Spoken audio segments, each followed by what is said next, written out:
still, you fight for your love for me, or else we are not here, you know what I mean. You always say for me before, what worth the fight is worth the price. You teach me the word of faith. I am always praying to God, if my time will come, I hope I'll be the first one. Because I know myself, I cannot live without you, loves. I am yours forever, till death do us part. Love you, Happy Valentine's.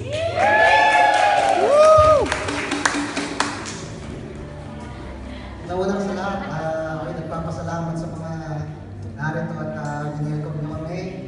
Ito ang unang pangalawang pagkakataon pa lang namin dito at ako'y nagpapasalamat sa inyo lahat.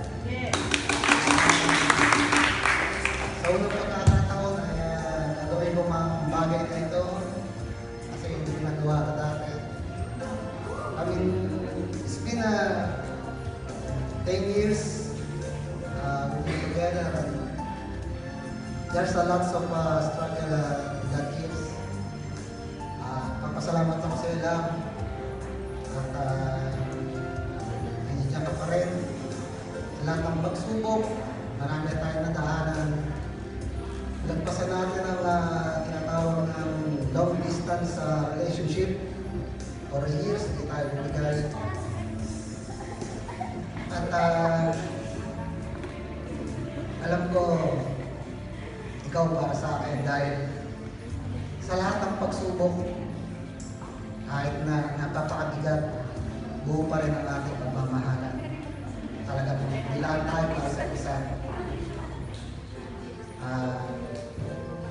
Lagi mo sanang tatandaan, mahal na mahal kita.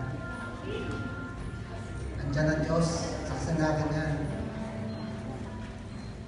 Aalagaan kita hanggang makakaya ko.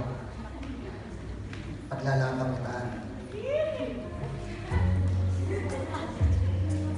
Salamat Lord sa pagkakataon kita. Pinapupurihan ko namin. Salamat. Yeah! You may now kiss the bride.